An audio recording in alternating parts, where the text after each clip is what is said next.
Salam yoldaşlar, hər vaxtınız xeyir olsun. Bugünkü mövzu izahımız statistika və birləşmələr nəzəriyyəsi olacaq. Demək, statistikanın elementləri, statistikanın hansı elementlərini öyrənməliyik biz? Əvvəlcə ədədi orta. Ədədi orta əslində hər kəsə tanış olan bir mövzudur. Ədədi orta nədir? Verilmiş ədədlərin cəminin onların sayına nisbətinə bu ədədlərin ədədi ortası deyilir. Demək ki, nə edirik? Ədədi ortanı tapmaq üçün ədədlərin cəmini onların sayına bölürük. Məsələn, ədəd verilib 2, 4, 6, 3 dənə ədəd var əlimdə. Mən bunların ədədi ortasını tapmaq istəyirəm. Ədədi ortasını tapmaq üçün nə edirəm? 2 plus 4 plus 6 bölürəm onların sayına 3-ə. Bu da bizə verəcək 12 bölü 3, 4. Ədədlərimizin ədədi ortası olacaq 4. Daha sonra ədədi ortadan başqa istifadə olunan ikinci bir anlayış moda.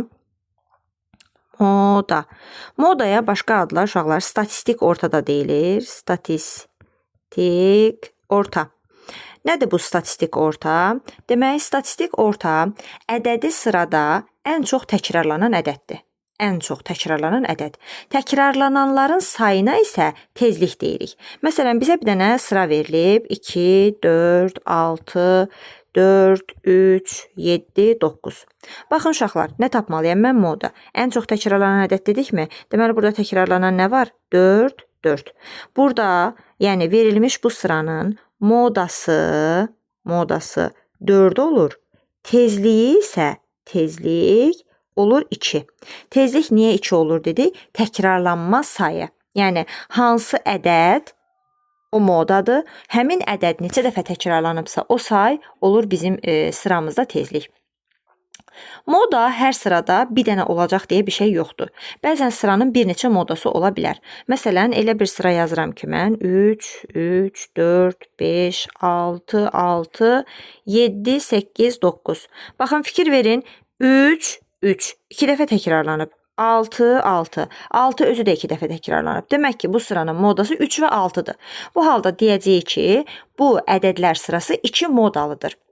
Bəzən sıranın modası ümumiyyətlə olmaya bilər. Yəni, hər ədəddən, əgər bir dənə təkrarlanıbsa, bir dənə varsa hər ədəddən və yaxud hər ədəddən, bütün ədədlərdən 2 dənə varsa, bu zaman biz buna deyəcəyik ki, bu sıranın modası yoxdur. Modanın tərifində ən çox təkrarlanan, yəni təkrarlanma sayı digər ədədlərin sayına fərqlənməlidir. Bu oldu moda və yaxud statistik orta. Gəldik daha sonra üçüncü bir anlayış, ən böyük fərq.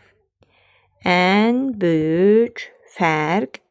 Nədir ən böyük fərq uşaqlar? Adından da göründüyü kimi verilmiş sırada ən böyük fərq ən böyük ədədlə ən kiçik ədədin fərqidir. Məsələn, ədədlər sırası verilib 2, 4, 6, 4, 3, 7. Ən böyük fərqi tapmaq istəyirəm. Baxın, ən böyük ədəd bu sırada hansı olacaq? 7. Ən kiçik ədəd bu sırada hansı olacaq? 2. 7 və 2 ədədlərinin fərqi, demək, 7 və 2 ədədlərinin fərqi olacaq 5. Sırada 5 olacaq bizim ən böyük fərqimiz. Belə, bu oldu ən böyük fərqimiz. Daha sonra gəlirik median haqqında danışmağa. Median. Nədir median? Uşaqlar, medianı tapmaq üçün ilk öncə ədədlər artan sırada ardıcıllıqla düzülməlidir. Əgər bu sırada tək sayda ədəd varsa, sıranın ortasındakı ədədi biz götürəcəyik median. Sıranın ortasındakı ədədi biz götürəcəyik median. Məsələn, ədədlər sırası verilib, biz onları artan sırada mütləq düzməliyik. Artan sırada median hesablanır. 2, 3, 4, 4, 6, 7, 9. Belə bir ədədlər sırası verilir. Əvvəlcə ədədləri sayırıq. 1, 2, 3, 4, 5, 6, 7. 7 dənə ədəd var. Yəni, tək saydadır ədədlərin sayı. Əgər ədədlərin sayı tək saydadırsa, ortada hansı ədəd dayanıbsa, o olur bizim medianımız. Yenə də təkrar edirəm, ədədlərin sayı tək saydadırsa, ortada dayanan ədəd. Amma bu təbii ki də ədədlər kiçikdən böyüyə düzüldükdə belədir. Ədədləri artan sırada düzməsək, o zaman median düzgün tapılmayacaq. Amma məsəl üçün ədədlərimizin sayı daha doğrusu cüt sayda olarsa, məsəl üçün mən bu sıraya bir dənə də başqa bir ədəd əlavə edirəm. Tutaq ki 10 ədəd əlavə edirəm. O zaman ədədlərimizin sayı oldu 8 dənə. 8-in ortasını tapmaq üçün, yəni medianını tapmaq üçünsə, ortada dayanan 2 ədədi götürürük, 4 və 6. Onların ədədi ortasını tapırıq. 4 plus 6 böl 2. 10 bölü 2, 5. Deməli, mənim bu sıramın medianı olacaq 5. Tək sayda olanda ortadakı ədədi götürürük, cüt sayda olanda ortadakı 2 ədədin ədədi ortasını hesablayırıq. Bu da oldu statistikada median anlayışı. Keçirik mövzumuzun digər hissəsinə. Birləşmələr nəzəriyyəsi və onun elementləri. Birləşmələr nəzəriyyəsində bizim ilk danışacağımız element deməli faktorial anlayışıdır. Faktorial. Nə deməkdir faktorial? Uşaqlar, faktorial birdən n-ə qədər olan ədədlərin hasilinə n faktorial deyilir və belə işarə olunur. N faktorial. Yanında bir nida işarəsi. N faktorial oxunacaq bu. N faktorial birdən n-ə qədər ədədlərin hasilidir. Yəni n faktorial bərabərdir 1 vur 2 vur 3 vur 4 nöqtə nöqtə nöqtə vur n çıx 1, ən sonuncuda da vurulsun n. Bunu ədədlər üzərində göstərsək, məsələn, 1 faktorial bərabərdir 1-dir. 2 faktorial bərabərdir 1 vur 2-dir. 3 faktorial bərabərdir 1 vur 2 vur 3. Yəni neçə faktorial yazmışıqsa, birdən başlayaraq həmin ədədə qədər ədədlərin hasilini hesablayacağıq. Bu şəkildə bir də uşaqlar önəmli bir qayda qeyd edeyim. Biz 0 faktorialı 1 olaraq qəbul etmişik. Baxın, bu qəbul olunmuş bir şeydir. Biz 0 faktorialı hardan görsək, onun 1 olduğunu qeyd edirik. Bəzi misallarda n faktorialın açılışından istifadə olunur, n faktorialın yazılışından. Nə deməkdir bu? Məsəl üçün, biz n faktorialı uşaqlar belə yaza bilərik. n minus 1 faktorial vurulsun n qaydasında yaza bilərik. Nə deməkdir bu? Məsəl üçün, bizə bir misal verilib, ədəd verilib, daha doğrusu 6 faktorial. 6 faktorial nə deməkdir? 1-dən 6-ya qədər ədədlərin hasili deməkdir, düzdürmü? Məsələn, 1 vur 2 vur 3 vur 4 vur 5 vur 6. Bu deməkdir 6 faktorial. Bu 1-dən 5-ə qədər ədədlərin hasilini mən 5 faktorial olaraq yaza bilərəm. 5 faktorial vurulsun, bir dənə əlavə 6 vuruğu qalır. O 6-nı da vurulsun 6 kimi yazıram. 5 faktorial vurulsun 6. Ona görə də elə n faktorialı özündən bir vahid əksildib, yanına faktorial qoyub axırıncı ədədi vuruq olaraq yaza bilirəm. Bu bütün ədədlərə aiddir. Məsələn, n-1 faktorialı yazmaq istəyirəm. n-1 faktorialı özündən bir əvvəlkini yazıram. Deməli, n-2 faktorial, sonra özünü də əlavə olaraq vururam bura, n-1. Yaxud n faktorialı sadəcə bu şəkildə yox, belə də yaza bilərəm mən. n-2 faktorial, ondan sonra qalan ədədləri vuruq şəklində yazıram. n-1 vurulsun n. Yəni, bu 6 faktorialı 5 faktorial vurulsun 6 kimi yox. Eyni qaydada, məsələn, 4 faktorial vurulsun 5 vur 6. Digər ədədləri vuruq kimi buraya yaza bilərəm. Bu, bəzi misallarda istifadə olunur, faktorialın hesablama misallarında. Məsələn, bizə belə bir ifadə verib hesablamağa 7 faktorial bölünsün 5 faktorial vurulsun 3 faktorial deyir, hesablayın. Mən neynəməliyəm? 7 faktorialı ayrıca hesablamalıyam, 5 faktorial, 3 faktorialı xeyr, hesablamıram. Neynirəm? İxtisar getsin deyə 7 faktorialı 5 faktorial vur 6 vur 7 kimi yazıram. Aşağıda da 5 faktorial vurulsun 3 faktorialdır. 5 faktoriallar ixtisar gedir. 6 vur 7, artıq bunu hesablaya bilirəm də. 6 vur 7, 42. 3 faktorialdakı 3, 2, 1. O da 6 eləyəcək, doğru cavabımız olacaq 7. Bu cür hesablamaq çox daha rahat olacaq. Bunları n-lərlə də eləyə bilirəm. Məsəl üçün, bizə belə bir misal verilib. Deməli, 2n plus 2 faktorial vurulsun n-1 faktorial. Məxrəcdə isə 2n faktorial vurulsun n plus 1 faktorial. Bu bərabərdir 5 verilib. Hətta deyir ki, bu misaldan n-i tapın. Aha, nə edirik uşaqlar? N-i tapmaq üçün 2n plus 2 faktorial var burada. Bir də 2n faktorial var. 2n plus 2 2n-dən 2 vahid artıqdır. Demək ki, mən 2n plus 2-ni özündən 2 vahid əvvələ gedib 2n faktorial olaraq yazsam, 2n-dən 2n plus 2-yə qədər gələn ədədləri hasil olaraq, yəni vuruq olaraq yaza bilərəm. 2n plus 1 vurulsun 2n plus 2. Artıq bundan yanında faktorial qoymuram. 2n faktorialın içərisində getdi. Aşağıda 2n faktorialla ixtisar gedəcəklər. Sonra baxın, fikir verin. Burada n-1 faktorial var, n+1 faktorial var. n-1 faktorial n+1 faktorialdan 2 vahid arxadadır.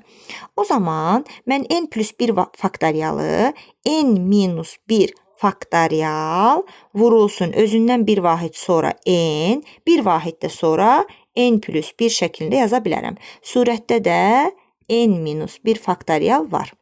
Bərabərdir 5. Gördüyünüz kimi işimiz çox-çox sadələşdi. N faktoriallar ixtisar gedəcək, daha doğrusu 2n faktoriallar, n-1 faktoriallar da ixtisar gedəcək. Sonra baxın 2n+2 ilə n+1 ixtisar gedəcək. Burada qalacaq 2 vuruğu. Sonra işimiz sadələşəcək, belə olacaq. 2 vurulsun 2n plus 1, məxrəcdə n bərabərdir 5. Sonra bunu normal tənlik kimi həll edirik. Vurub açsaq 4n plus 2 bərabərdir 5n. 4n 5n-in yanına keçir. 1n bərabərdir 2. Deməli bizim n-imiz 2-yə bərabər olmalı imiş. Bu faktorialın hesablanmasına aid olan qayda. Daha sonra keçirik birləşmələr nəzəriyyəsinin növbəti bir anlayışına. Permutasiya anlayışı. Permutasiya. Uşaqlar, permutasiya. Nədir permutasiya? Demək, tutaq ki, bizə A çoxluğu verilib. A çoxluğunun elementləri var. A, B və C. 3 dənə elementi var A çoxluğunun.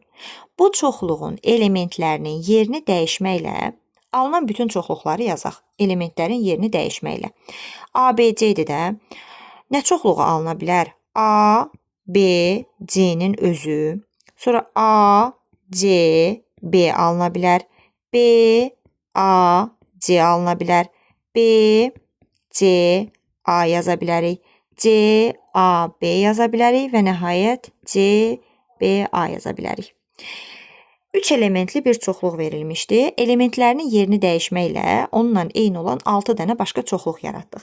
Baxın, bu çoxluqlara A çoxluğunun permutasiyası və yaxud yer dəyişməsi deyilir. Yəni, permutasiya başqa adla yer dəyişmə olacaq.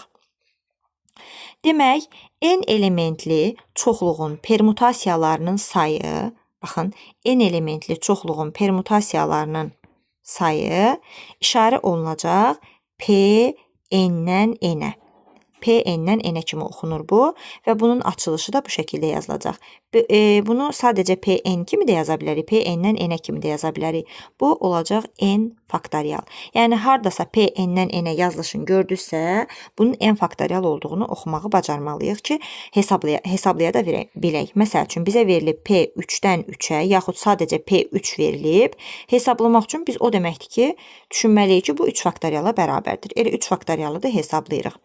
Bəs yaxşı, biz permutasiyanı niyə öyrənirik və permutasiya hansı tip məsələlərdə istifadə oluna bilər? Bu məsələlərdən birincisi, deyirik ki, n nəfər bir sırada n faktorial üsulla düzülə bilər.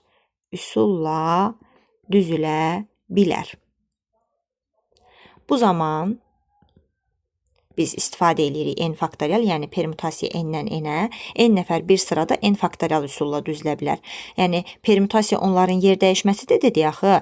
6 nəfərdir, tutaq ki, o 6 nəfəri, biz burada məsələn tutalım 3 nəfərdir. 3 nəfəri bir masa arxasında necə düzdük?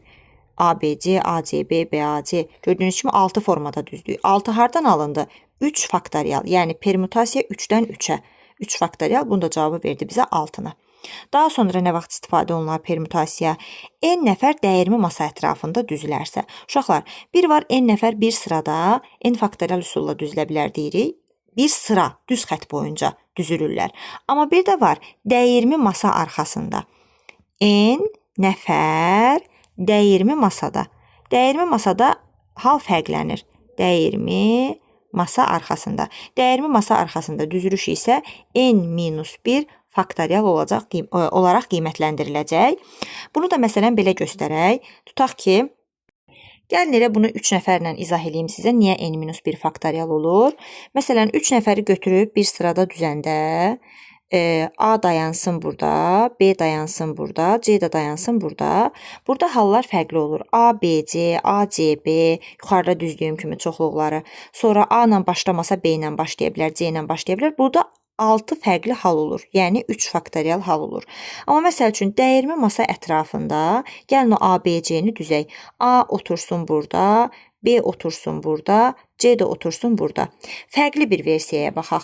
Nə ola bilər? Biz bu tərəfdən saysaq A, B, C kimi sayacağıq. Bu tərəfdən saysaq A, C, B kimi sayacağıq. Bunu fərqli versiyada nə edə bilərim? Mən bu C-ni buradan silib gətirib burada 30-dursam, yenə bu tərəfdən sayanda A, B, C olacaq. Bu tərəfdən sayanda A, C, B olacaq. Yəni 2 dənə mümkün hal var. Başqa bir mümkün hal, neyniyəcəm? Bu B-ni gətirib 30-duraram bunların arasında. Yenə A, B, C, A, C, B. İki formada da fırlansam eyni cavab olur. Yəni 2 dənə mümkün hal var. Bu 2 mümkün hal hardan alınır? 3 çıxılsın 1 faktorial. Yəni 2 faktorial. 2 faktorial da hesablayanda 2 eləyir. Gördüyünüz kimi bir düz xətt boyunca düzülüşlə dairəvi masa arxasında, dəyirmi masa arxasında əyləşəndə düzülüşlər tamamilə fərqli hesablanacaq. Sonra başqa bir məsələ tipi də deyim, üçüncü bir məsələ. Məsələn, en müxtəlif kitabı rəfə düzmək istəyirik biz. 5 dənə kitab var, 5 dənə kitabı biz rəfə düzmək istəyirik. O da eyni, n nəfər bir sırada necə ki n faktorial üsulla düzülə bilir, en müxtəlif kitab rəfə düzülərkən də eyni qaydada n faktorialdan istifadə olunur. N müxtəlif kitabı n faktorial üsulla rəfə düzmək olar. Rəfə düzmək olar. Belə uşaqlar. İndi permütasiyanın istifadə olunduğu bəzi məsələ tiplərinə baxaq. Bir neçə dənə məsələ həll edək bunun üçün. Məsələn, belə bir məsələmiz olsun. Demək, deyir ki, kamil sözünün hərflərindən istifadə etməklə, baxın, K-A-M-İ-L. Kamil sözünün hərflərindən istifadə etməklə mənalı və ya mənasız olmaqla neçə müxtəlif 5 hərfli söz düzəltmək olar? Mənalı və ya mənasız olmaqla deyir. Neçə müxtəlif 5 hərfli söz düzmək olar? 1, 2, 3, 4, 5. 5 dənə hərfi var. Mən də 5 hərfli söz düzəltmək istəyirəm. Elə bil ki, bu hərfləri K ilə başlayanlar, A ilə başlayanlar, M ilə və s. bu şəkildə düzürük. Eynən n, baxın burada, n nəfər bir sırada n faktorial üsulla düzülə bilirsə, bu məsələ də onun kimi həll olunacaq. Elə n faktorial düsturu ilə. Yəni 5 dənə hərfimiz olduğuna görə 5 faktorial. 5 faktorial da 1 vur 2 vur 3 vur 4 vur 5. Bu da bizə verəcək 120. 120 olacaq cavabımız. Daha sonra məsələn ikinci belə bir məsələ verək. Deyir ki 2, 3, 4 və 6 rəqəmlərindən rəqəmləri təkrarlanmayan neçə 4 rəqəmli ədəd düzəltmək olar. Yenə də bu da eyni qayda ilə 4 faktorialla tapılacaq. 1 vur 2 vur 3 vur 4 bərabərdir 24. Daha sonra məsəl üçün üçüncü belə bir məsələ verək. Deyir ki 27804 ədədinin rəqəmlərindən istifadə etməklə rəqəmləri təkrarlanmayan neçə 5 rəqəmli ədəd düzəltmək olar. Bunun rəqəmlərindən istifadə etməklə rəqəmləri təkrarlanmayan neçə 5 rəqəmli ədəd düzəltmək olar. Uşaqlar, bunun buradan fərqi nədir? Deməli, 27804 ədədinin rəqəmlərinin yerini dəyişməklə alınan bütün ədədlərin sayından, yəni 5 faktorial, birinci rəqəmi 0 olan ədədlərin sayını çıxmalıyıq. Axı, birinci rəqəmi 0 olan ədədləri saya bilmərik biz 5 rəqəmli ədəd kimi. O birinci rəqəmi 0 olan düz 4 faktorial sayda ədəd var. 4 faktorial sayda.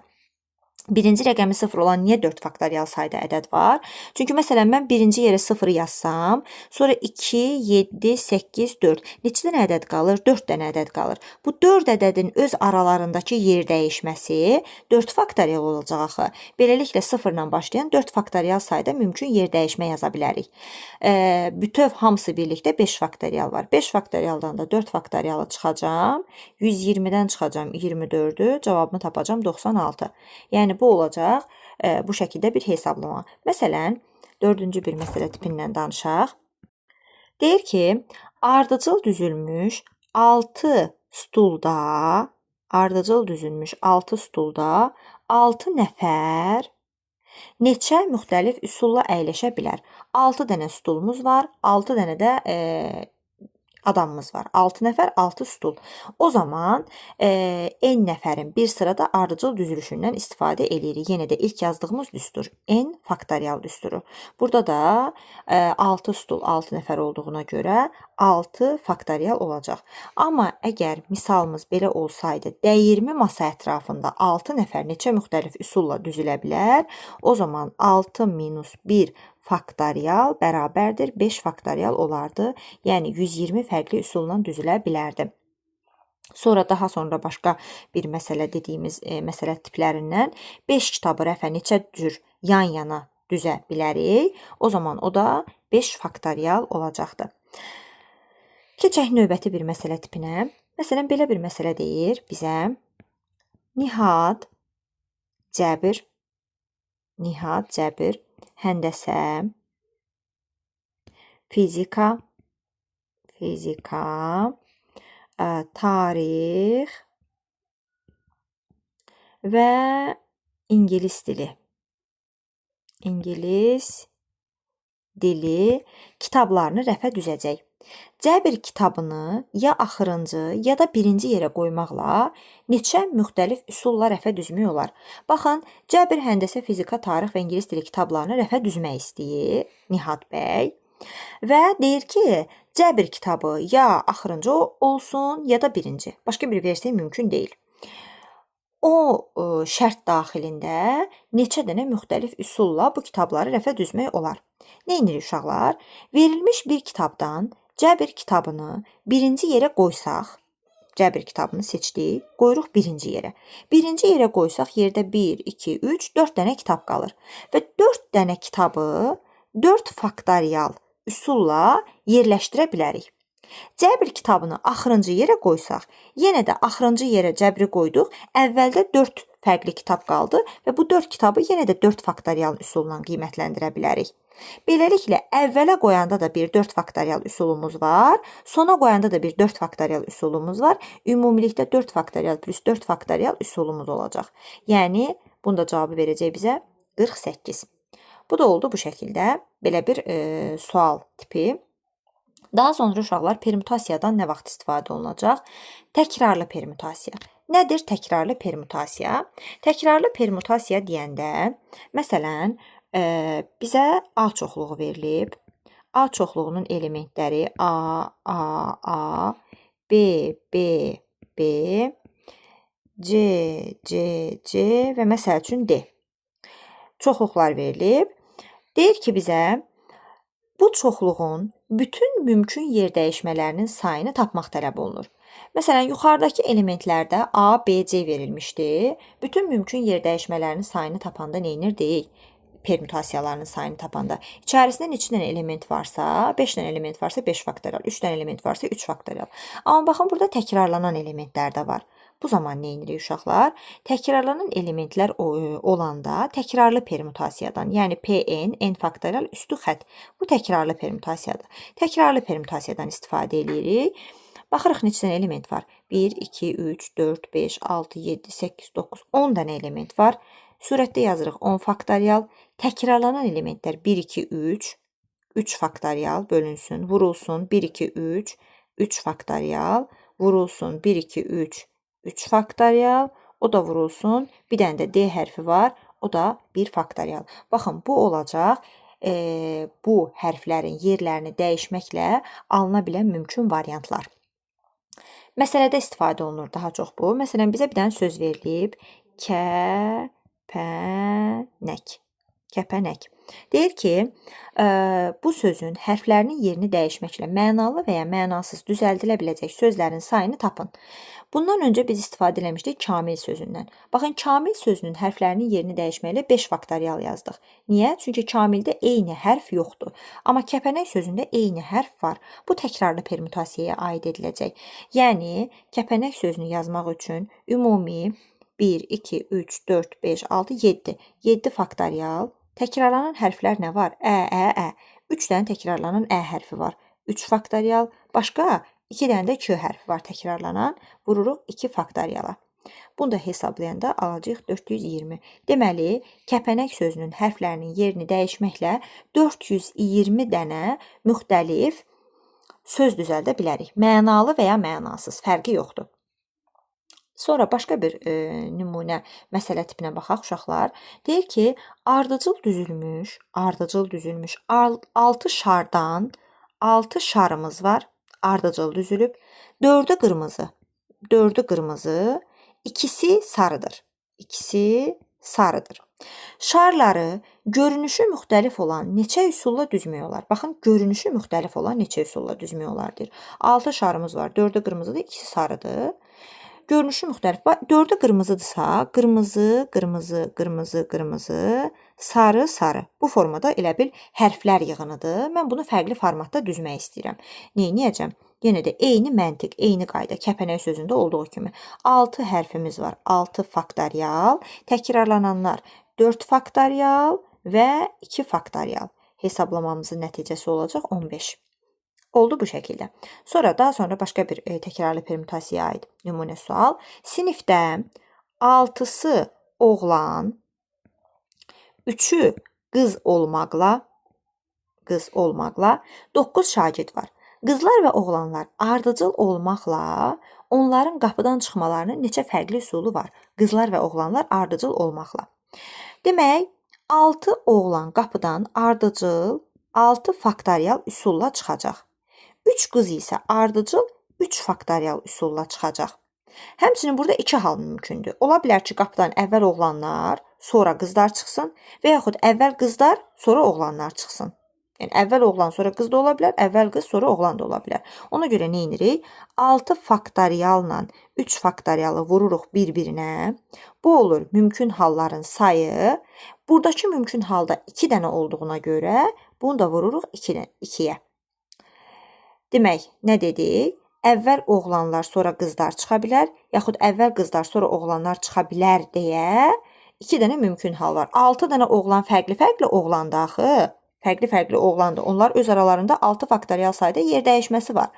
Qızdakı 3 dənə qızdır. Onların da öz aralarında 3 faktorial sayda yer dəyişməsi var. Ümumilikdə hamısı bir araya gələndə 6 faktorial vur 3 faktorial. 2 dənə də mümkün hal olduğuna görə 2-yə vururuq. Daha sonra 5 oğlan, 3 qız yan-yana əyləşmək şərti ilə deyir ki, dairəvi masada neçə fərqli üsulla əyləşə bilər?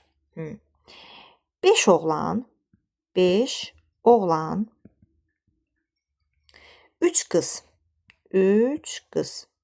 Məsələn, düz oxumadım. Burada deyir, qızlar yan-yana əyləşmək şərti ilə dairəvi masa ətrafında neçə fərqli üsulla əyləşə bilərlər? Uşaqlar, dairəvi masada düsturumuz necə idi? N-1 faktorial idi, düzdürmü? Yəni, məsəl üçün, 8 nəfərin dairəvi masa arxasında düzülüşündən söhbət getsə, o zaman neynəyərik? Elə 8-1, yəni 7 faktorial yazarıq. Burada şərt qoyur. 5 oğlan, 3 qız var. Deyir ki, qızlar yan-yana otursun. Baxın, 5 dənə oğlanımız var. Oğlan, 4, 5 dənə oğlan. 3 dənə də qızımız var. Qız. 3 dənə qızımız var. 3 dənə qızı elə bil iplə bağlayırıq bir-birinə. 3 dənə qız. Heç vaxt bunları ayırmayacağıq. Yəni, dairəvi masa ətrafında bunlar yan-yana oturacaqlar. Bunlar ayrılmır. Yəni, qızlar qarışıb oğlanların arasına girə bilməz. Əgər ki, yan-yana oturmaq şərti verilməsəydi, girə bilərdi. Amma indiki halda biz bu 3 qıza sanki bir nəfərmiş kimi baxırıq. O zaman 5 nəfər oğlan, bu 3 qızı da bir nəfər kimi baxsaq, ümumilikdə 6 nəfərimiz var. 6 nəfər dairəvi masa arxasında düzüldüyünə görə 6-1 faktorial olacaq. Yəni 5 faktorial. Bu ümumi. Amma bu qızları xatırlayırsa bağlamışıq axı bir-birlərinə. 3 dənə qız, fərqli qız adları var da. Bu 3 qız öz aralarında da yan-yana oturmaq şərti ilə yerlərini dəyişə bilərlər axı. Məsələn, 1, 2, 3 kimi baxsaq, 3, 2, 1, 2, 1, 3. Onların öz aralarındakı dəyişməsinin özü də 3 faktorial olur. Ona görə burada ümumi yer dəyişmə sayı 5 faktorial ümumi. Bir də qızların da öz aralarındakı yer dəyişməsi 3 faktorial vururuq. 120 vurulsun 6. Doğru cavabımız olacaq 720. Oldu 720 mümkün hal. Bu 5 oğlan 3 qız düz bir sırada da ola bilər ha, sırada. Sırada da eyni məntiqlə yanaşacağıq. Sadəcə dairəvi məsəl arxasında olduğuna görə biri çıxırıq. Sırada olarsa o biri çıxmayacaq. Məsələn, gəlin ona aid də bir nümunə sual göstərim. Deyək ki, qrupda Yusif və Ziya, Yusif və Ziya da daxil olmaqla 8 nəfər şagird var. 8 nəfər şagird var. Şagirdlər Yusif və Ziya yanaşı dayanmaq şərti ilə Yusiflə Ziya deyir ki, yanaşı dayansın. Bu şərtlə neçə üsulla cərgəyə düzülə bilərlər? Yusif və Ziyanı yapışdırırıq bir-birinə. Yusif, Ziya. Bunları yapışdırdıq bir-birinə. 8 nəfər şagirdin artıq ikisi burada getdi. Geriyə qaldı 6 nəfər. Bunların ikisinə bir nəfər kimi baxıb, yanında da 6 nəfəri götürsək, 1 və 6. Ümumilikdə 7 nəfər var. Və bir sıra boyunca düzülürlər. Sıra boyunca 7-dən biri çıxmağa ehtiyac yoxdur. Olur 7 faktorial. Yusiflə Ziya da öz aralarında 2 faktorial formatda dəyişə bilirlər axı. Ya Yusif Ziya, ya da Ziya Yusif formasında dayana bilərlər. Ona görə 7 faktorialı vururuq 2 faktoriala. Bu da verəcək 10.080. 10.080. Yəni uşaqlar, Yusif və Ziyanın yan-yana dayanması şərti ilə 8 şagird bir sırada düz 10.080 formada, fərqli formada düzülməkləri mümkündür. Bu oldu belə. Başqa bir nümunə göstərim. Məsələn, uşaqlar, belə bir məsələ deyir. Qrupda, yenə də deyirik, Yusif və Ziya, Yusif və Ziya da daxil olmaqla yenə 8 nəfər şagird var. 8 nəfər şagird var. Şagirdlər Yusif və Ziya yanaşı olmamaq şərti ilə neçə üsulla cərgəyə düzülə bilərlər? Bu dəfə deyir, Yusif və Ziya yan-yana olmamaq şərti ilə. Uşaqlar, 8 nəfər sırada neçə fərqli üsulla düzülə bilirdi? 8 faktorial üsulla düzülə bilirdi. Bəs Yusif və Ziyanın yanaşı olmaq şərti necə idi? 7 faktorial vurulsun 2 faktorial. 7 faktorial vurulsun 2 faktorial. 8 faktorialdan 8 faktorial 40.320 eləyir. 7 faktorialdan 2 faktorialın da hasili 10.080 eləyir demişdik. Bunlar da çıxanda 30.240. Yəni Yusiflə Ziyanın yan-yana oturmaması şərti ilə 30.240 fərqli formatda deməli düzülüş yarada bilərik. Bu oldu belə bir məsələ.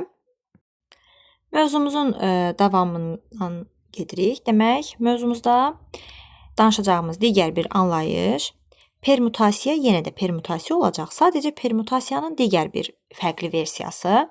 Biz buna əvvəllər aranjeman deyirdik. Sadəcə indi bu aranjeman sözü çıxardılıb, aranjeman deyilmir artıq. Bu özü də bir permutasiyadır. Sadəcə permutasiyanın fərqli bir versiyası.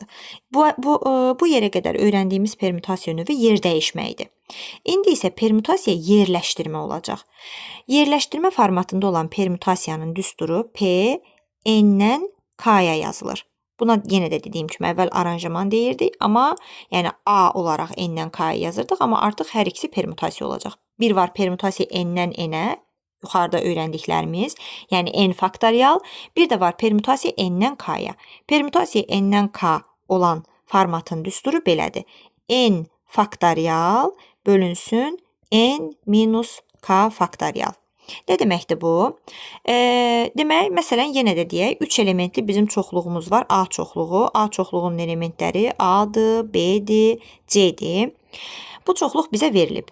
Bu çoxluğun bir-birindən ya elementi, ya da düzülüşü ilə fərqlənən nizamlı alt çoxluqlarını yazaq. Yəni, məsəl üçün, AB, AC, BC, sonra BA, CA, BA, CA və CB. Bunların hamısı fiqurlu mötərizənin içərisindədir. Yəni, bunlar hamısı ayrı-ayrı çoxluqlardır. Bunların hamısı ayrı-ayrı çoxluqlardır. Bu çoxluqlar demək 3 elementli bu ABC çoxluğunun 2 elementli permutasiyalarıdır. Baxın, 2 elementli permutasiyalarıdır. 3 elementli çoxluğun 2 elementli. Saylarına görə bir-birlərindən fərqlənirlər. İndi biz bunu necə yazacağıq? Permutasiya 3-dən 2-yə. Yəni A çoxluğu 3 elementli çoxluğudur. Onun 2 elementli deməli 2 elementli permutasiyaların yazmaq istəyiriksə, biz bunu permutasiya 3-dən 2-yə yazacağıq. Yəni, artıq biz tərif şəklində verə bilərik ki, n elementli çoxluğun hər birində k element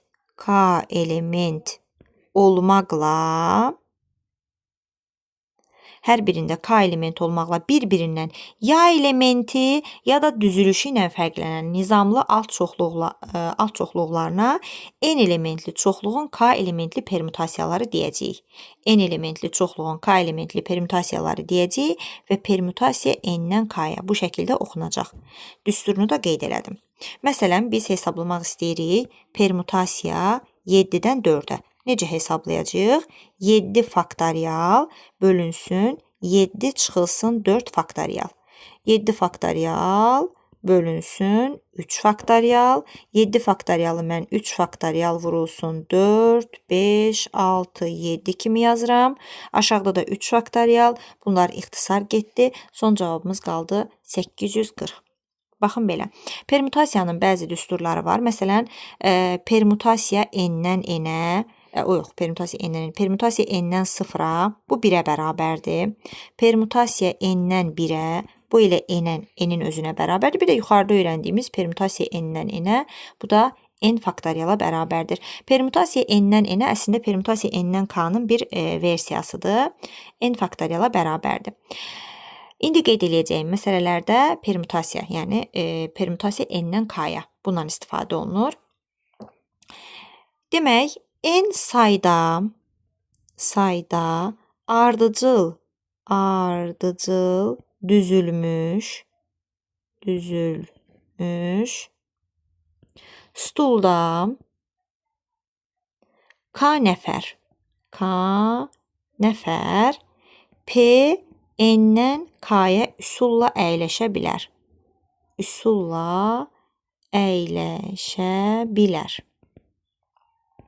Baxın uşaqlar, yuxarıda bir məsələ demişdik, xatırlayırsınızsa, stulla bağlı. Haradaydı? 6 stulda 6 nəfər n faktorial dediyi 6 faktorial formatında əyləşə bilər.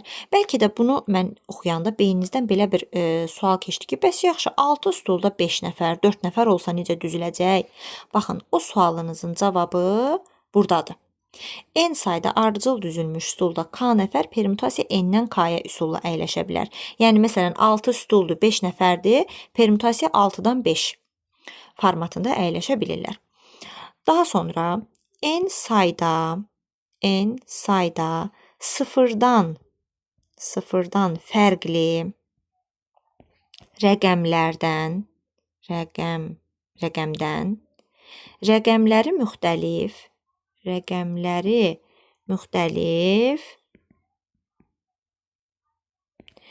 olan k rəqəmli ədədlərin sayı. Baxın, bu özü də permutasiya n-dən k-ya istifadə olunacaq. N sayda sıfırdan fərqli rəqəmləri müxtəlif olan k rəqəmli ədədlərin sayı permutasiya n-dən k-ya. Daha sonra bəzi məsələlərdə tez-tez istifadə olunur. N sayda işçidən müdir və mavin seçilir. N sayda işçi var. N sayda işçidən müdir və mavin seçilir. Müdir və mavin seçilməsi permutasiya n-dən 2-yə olacaq. Yaxud növbətçi və sinif nümayəndəsi seçilir. Ya ümumiyyətlə də 2 dənə fərqli. Əgər yer dəyişmələr bir-birindən fərqlidirsə, o zaman permutasiya n-dən 2-yə istifadə olunacaq. Məsələn, n sayda komanda arasında öz meydanında və rəqib meydanda olmaqla, yenə də məsələn, n sayda komanda var, öz meydanında oynamaq halı var, bir də rəqib meydanda oynamaq halı var. Bunun da fərqli üsulu permutasiya n-dən 2 formatında düzülə bilərlər. Sonra n nəfər öz aralarında permutasiya n-dən 2-yə formatda məktublaşa bilərlər. N nəfər şagird bir-birinə öz fotoşəkillərini permutasiya n-dən 2-yə formatında verə bilərlər. Yəni fotoşəkil paylamaq, məktublaşmaq, komandaların öz meydanında, rəqib meydanlarda oynaması, Yəni hər birində ümumi komandaların sayı, yəni ümumi versiya n 2 mümkün hal ola bildiyinə görə permutasiya n-dən 2-yə formatında dəyişilə bilir bu. Daha sonra bəzi buna aid məsələ tiplərinə baxaq. Tutaq ki, demək, belə bir məsələyə baxırıq. Birinci məsələ, deyirik ki, 3 nəfər 8 stulda 3 nəfər 8 stulda neçə fərqli üsulla əyləşə bilər? Deməli, n sayda ardıcıl düzülmüş stulda k nəfər permutasiya n-dən k-ya üsulla əyləşə bilər. Düsturumuz buydu. Deməli, bizim 3 nəfərimiz var, 8 dənə də stulumuz var. O zaman nə olacaq? Permutasiya 8-dən 3-ə. Permutasiya 8-dən 3-ə hesablayacağıq. 8 faktorial bölünsün 5 faktorial. 8 çıxılsın 3 faktorial. Bu da verəcək bizə 8 vur 7 vur 6. Bu da 336. 336 fərqli formatda düzülə bilər. Məsələn, sonra başqa bir nümunə. Hər qutuya ən çoxu bir məktub atmaqla 3 məktubu 9 poçt qutusuna neçə fərqli üsulla atmaq olar? Permutasiya 9-dan 3-ə. 9 poçt qutusudur. 3 dənə məktubu fərqli üsulla atıram. Permutasiya 9-dan 3-ə istifadə eləyirəm. Daha sonra, məsələn, sinif rəhbəri 12 şagirddən neçə üsulla növbətçi və sinif nümayəndəsi seçə bilər? Növbətçi və sinif nümayəndəsi 12 nəfərdir. Növbətçi və sinif nümayəndəsi. Uşaqlar, burada yəni hallar bir-birindən fərqli olduğuna görə növbətçi və sinif nümayəndəsi seçirsə, biz onu permutasiya 12-dən 2-yə seçirik. Amma ola bilər ki, 12 şagirddən 2 nəfər növbətçi seçir, ya 2 nəfər sinif nümayəndə, yəni eyni hüquqlu hallar. Bunu da indi mövzumuzun digər hissəsində izah eləyəcəm. Fərqli hüquqludularsa, danışa bilmədim. O zaman permutasiyadan istifadə edirik. Bəs eyni hüquqlu olanda nəydən istifadə edirik? Aha, burada keçirik dərsimizin növbəti hissəsinə. Danışacağıq kombinezon. Yazaq adını kombinezon. Nədir bəs kombinezon? Uşaqlar, n elementli çoxluğun k elementli müxtəlif alt çoxluqlarına n elementli çoxluğun k elementli kombinezon deyilir. N elementli çoxluğun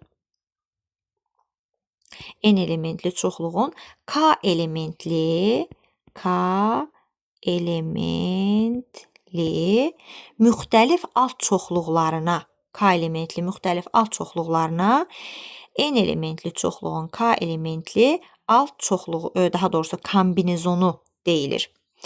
A çoxluğu verilib bizə. Elementləri A, B, C. 2 elementli kombinezonlar düzəldirəm mən. 2 elementli kombinezonlar A, B. Nə olacaq? A, C. Bir də B, C. 2 elementli alt çoxluqları, yəni 2 elementli kombinezonlar düzəltdim. Uşaqlar, indi siz mənə diqqət eləyin. Müəllim bu qədər anlayışdan istifadə elədi. Permutasiyadan 2 dəfə danışdı, sonra kombinezondan danışdı. Hamısında da çoxluqların adlarını çəkdik. Necə fərqləndirəcəm mən bəs bunları? Gəlin tərif üzərindən deyim. Bax, kombinezonda nə dedik? 3 elementli çoxluğun 2 elementli alt çoxluqları. A, B, A, C, B, C. Bax, fikir verin, amma permutasiya n-dən k-ya haqqında danışanda, hanı o permutasiya? Baxın burada. A, B, C yazmışam. A, B-ni də götürmüşəm, B, A-nı da götürmüşəm. Bax, fikir verin. Yəni, yer dəyişmələr bir-birindən fərqlidir. A, B də götürülür, B, A da götürülür. Bu zaman mən permutasiya n-dən k-ya istifadə eləmişəm. Amma kombinezonda fikir verin, A, B-ni götürmüşük, amma B, A-nı götürməmişik. Yaxud yuxarıda ilk dəfə permutasiyadan danışanda nə danışdıq? A, B, C idi. bu ABC-nin ABC, ACB 3 elementli. Yəni 3 dənə elementi var və mən də 3 dənə elementli olan yer dəyişmələrini yazmışam. 3 elementli yer dəyişmələrini yazmışam. Və 3 elementli yer dəyişmələrini yazanda ABC-ni götürmüşəmsə, ACB. Bunlar əslində hamısı eyni çoxluqları əmələ gətirirlər. 3 elementli çoxluğun 3 elementli yer dəyişmələri. Bu zaman permütasiya 3-dən 3-ə. Amma 3 elementli çoxluğun 2 elementli yer dəyişmələrindən danışanda 2 elementli yer dəyişmələrin o zaman AB-ni də BA-nı da götürə biliriksə, o zaman permütasiya n-dən k-ya. Amma kombinzon deyildiyi zaman isə n elementli çoxluğun k elementli alt çoxluqlarını götürürük. Bu da olur A elementinin n elementli çoxluğun, daha doğrusu k elementli kombinzonu. Düstursa belədir. Kombinzon n-dən k-ya işarə olunur. Kombinzon n-dən k-nın yazılışı n faktorial bölünsün k faktorial vurulsun n çıxılsın k faktorial. N faktorial bölünsün k faktorial vurulsun n çıxılsın k faktorial. Burada uşaqlar yadımıza saxlamalıyıq ki, həmişə n k-dan böyük bərabər, onlar ikisi də sıfırdan böyük bərabər olmalıdır. Məsələn, bir nümunəsini göstərim. Tutaq ki, hesablayıram kombinzon 7-dən 3-ə. Hesablayanda nə yazıram? 7 faktorial bölünsün 3 faktorial vurulsun 7 çıxılsın 3 faktorial. Bu da bərabərdir. 7 faktorial bölünsün 3 faktorial vurulsun 4 faktorial. Bu da hesablayanda 7 faktorialı mən belə yazım da. Deməli 4 faktorial vurulsun 5, 6, 7. Aşağıda 3 faktorial vurulsun 4 faktorial. 4 faktoriallar ixtisar gedir. 3, 2, 1 bu 6 edir. Bu 6 ilə ixtisar gedir. 5 dəfə də 7 olacaq 35. Bu oldu belə. Daha sonra kombinzonun bəzi istifadə edəcəyimiz düsturlarından danışacağım. Kombinzon n-dən 0-a bərabərdir 1-ə. Kombinzon n-dən k-ya bərabərdir kombinzon n-dən n-k-ya. Sonra kombinzon n-dən 1-ə bərabərdir n-ə. Sonra kombinzon n-dən k-ya bərabərdir kombinzon n-1 k-1 plus kombinzon n-1 k. Bax, bu yazılışdan istifadə edə bilərik. Kombinzon n-dən k-ya, n-1-dən k-1-ə plus n-1-dən k-ya. Yəni, elə bilin ki, bu n-dən k, n-1, n-1-i k-1 k şəklində parçalamışam. Sonra kombinzon n-dən n-ə bərabərdir 1. Bu, belə. Sonra kombinzon n-dən 0-a plus kombinzon n-dən 1-ə plus kombinzon n-dən 2-ə və nəhayət nöqtə plus kombinzon n-dən n-ə. Bu hesablamanın hamısı nəticədə 2 üstü n-i verir. Bu da kombinzonla bağlı bəzi düsturlar. Sonra uşaqlar imtahanlarda, sınaqlarda tez-tez istifadə olunan bir qayda. A bərabərdir A, B, C. Çoxluğunun bütün mümkün alt çoxluqlarının sayını tapaq. Biz bunu öyrənmişik ki, verilmiş çoxluğun bütün mümkün alt çoxluqlarının sayı hesablanır hansı düsturla? 2 üstü n düsturu ilə. Amma 2 üstü n düsturunun hardan gəldiyini öyrənməmişik. A çoxluğunun alt çoxluqlarını elementlərinin sayına görə heç bir elementi olmayan, 1 elementli, 2 elementli, 3 elementli alt çoxluqlara ayıra bilərik. Bu alt çoxluqlarındakı sayı uyğun olaraq kombinzon elə bil 3 elementdən 0, heç bir elementi seçmirik. Kombinzon 3 elementdən 1 elementliləri seçirik. Kombinzon 3-dən 2 elementli alt çoxluqlarını seçirik. Bir də kombinzon 3-dən 3-ü seçirik. Bunların da hamısını cəmləyəndə yuxarıda düstur dedik. Kombinzon n-dən 0-a, n-dən 1-ə, n-dən 2-ə, n-dən n-ə 2 üstü n-ə bərabərdir. O zaman 3-dən 0-a, 3-dən 1-ə, 3-dən 2-ə, 3-dən 3-ə bu olacaq 2 üstü 3. Bu da bizə verəcək 8 cavabını. Yəni, 3 elementli çoxluğun bütün alt çoxluqlarının sayının 2 üstü 3 olması kombinzondan irəli gəlir. Bu çoxluqların da hamısı bu şəkildədir. Yəni, biri boş çoxluqdur, biri tək elementli çoxluqlardır. Yəni, sadəcə A, ola bilər sadəcə B və sadəcə C. Sonra 2 elementli olanlardır. A, B, sonra A, C, sonra B, C və 3 elementli olanlardır. 3 elementli olandakı bir dənə ABC yazırıq. ABC, BAC, CAB bunları yazmırıq. Niyə yazmırıq bunları? Bir də onu da yazım. A, B, C. Çünki bunlar zaten özü ilə eynidir və biz kombinzon seçirik. Alt çoxluqlarının sayını seçirik. 1, 2, 3, 4, 5, 6, 7, 8. Tam 8 dənə element. Yəni, düsturumuzun doğruluğunu yoxladıq. İndi bəzi məsələlər deyəcəm. O məsələlərdə, necə ki, yuxarıda hamısında permütasiyalara uyğun demişdim, kombinzonda da. Bu tip məsələlərdə kombinzondan istifadə edəcəyik. Demək, uşaqlar, n nəfərdən K nəfər növbətçini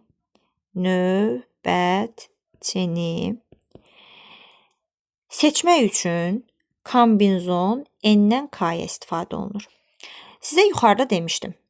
Bir dənə qayda. Fikir verin. N sayda işçidən müdir və mavin seçirik. N-dən 2-yə seçirik dedik. Nə bilim, sinifdən sinifqom və nəzarətçi seçirik.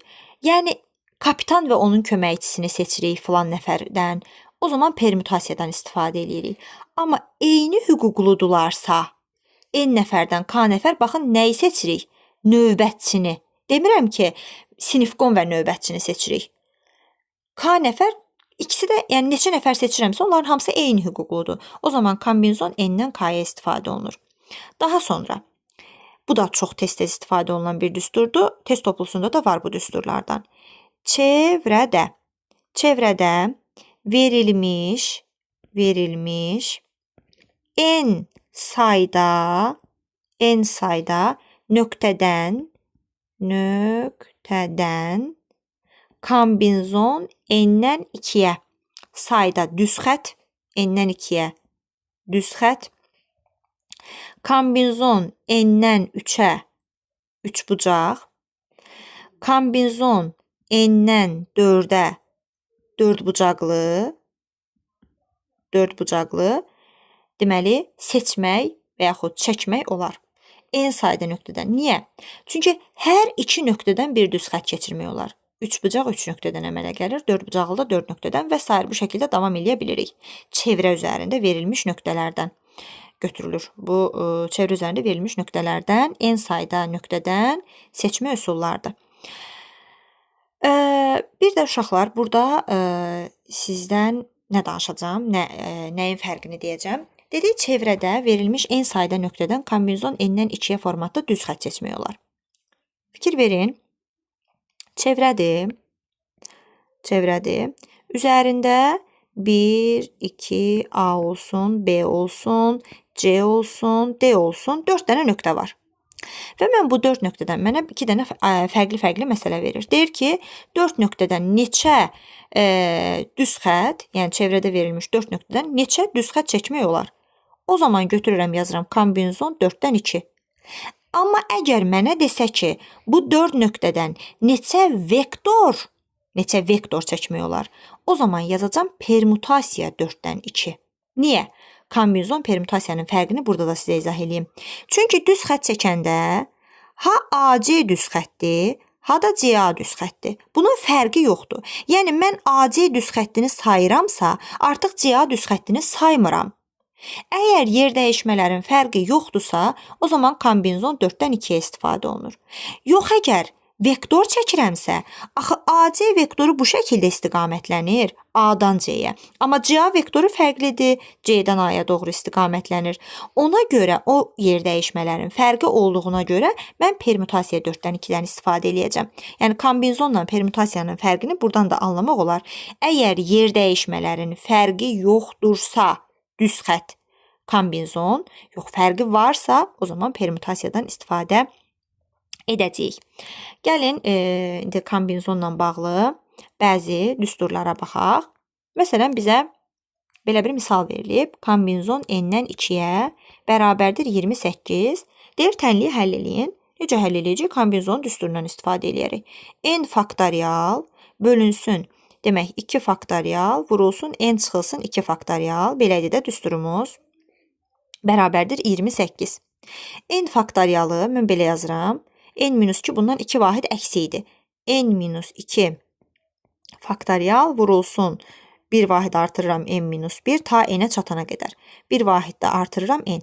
Gəldiyi aşağıda 2 faktorial vurulsun n-2 faktorial.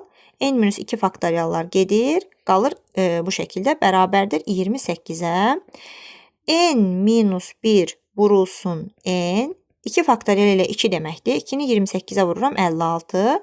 Bunu həll eləyəndə də baxıram ki, özünü bir əksiyinə vuranda 56 eləyirsə, deməli n-in yerinə elə 8 imiş. Çünki 8-i 7-yə vuranda 56 eləyəcək. Bu şəkildə n-i tapırıq.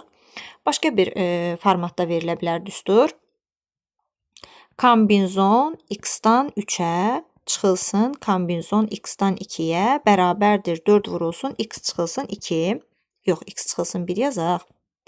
X çıxılsın 1 deyir, tənliyini həll eləyin. Yenə eyni şəkildə x-dan 3-ənin düsturunu yazıram. X faktorial, deməli bölünsün 3 faktorial vurulsun, x çıxılsın 3 faktorial, çıxılsın x faktorial bölünsün 2 faktorial vurulsun, x çıxılsın 2 faktorial, bərabərdir 4 vurulsun, x çıxılsın 1.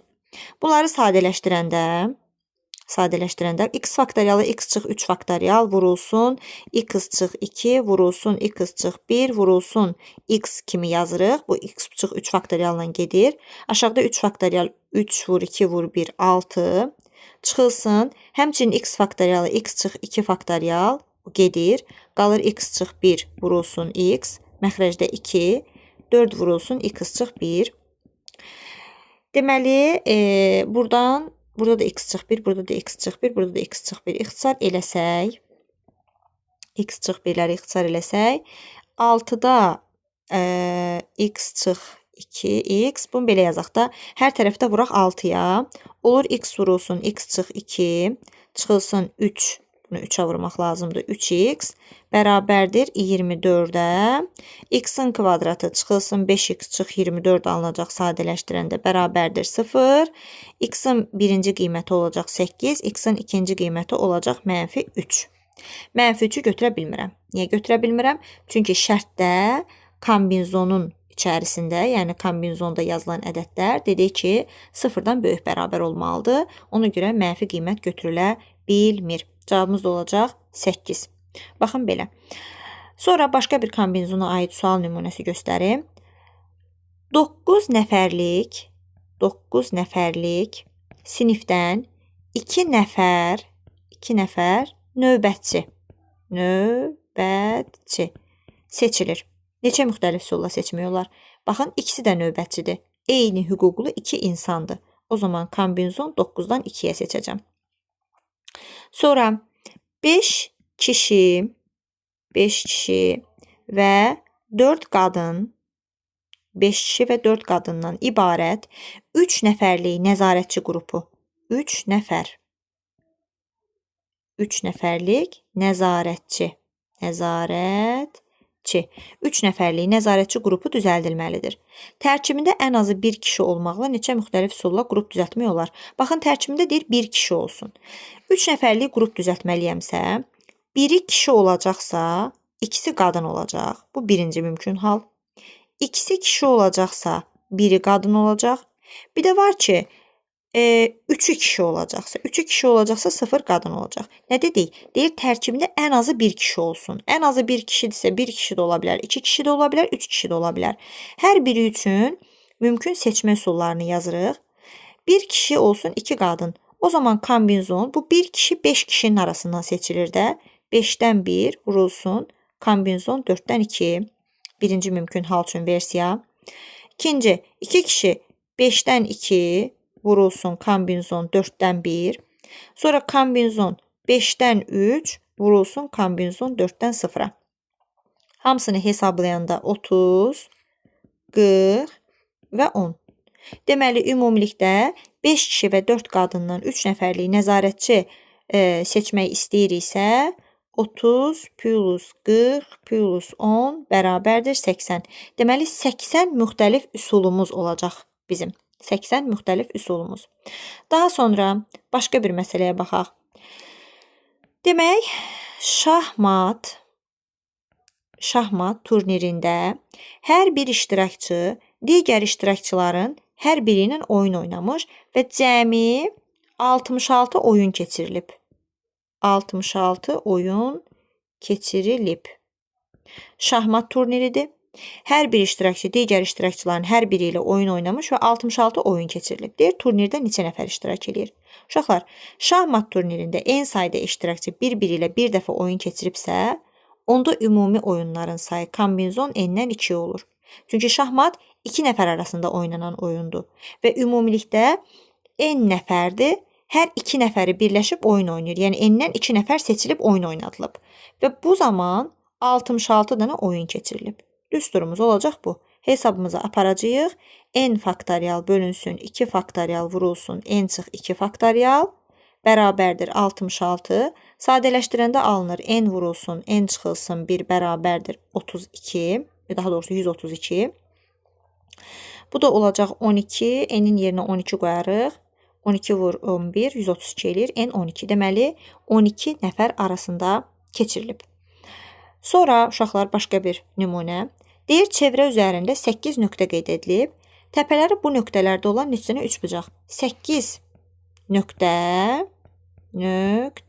Təpələri bu nöqtələrdə olan neçə üçbucaq? Neçə üçbucaq düzəltmək olar? Deməli, kombinzon 8 dənə nöqtədən 8 nöqtə var. Ümumi üçbucaq düzəltmək istəyirəmsə, ən azı 3 nöqtə seçməliyəm. 8 dənə ümumi nöqtədir. 3 nöqtə isə mən ən azı seçməliyəm 3 nöqtəni. Və niyə bunu kombinzonla seçirəm? Düşünərsiniz, niyə mən permutasiya ilə seçmirəm də kombinzonla seçirəm? Çünki üçbucaq necə qeyd olunur? A, B, C. Yəni, mən bunu ABC formatında da oxuya bilərəm. ACB formatında da oxuya bilərəm. Nə bilim, BCA formatında da oxuya bilərəm. Hamısı eyni bir üçbucağı əmələ gətirir. Yəni, yer dəyişmənin fərqi yoxdur. Ona görə kombinzon 8-dən 3. Bunu da hesablayanda bizə verəcək 56. Bu da belə. Kombinzonla bağlı olan məsələ nümunəsi. Bunlar hamısı permutasiya, faktorial anlayışı, kombinzon anlayışı, bunların hamısı birləşmələr nəzəriyyəsinin elementləridir. Bunları çox qəşəng öyrənməliyik ki, sonra ehtimalda bunlardan istifadə eləyə bilək. Belə uşaqlar, dərsimizin birinci hissəsinin sonu.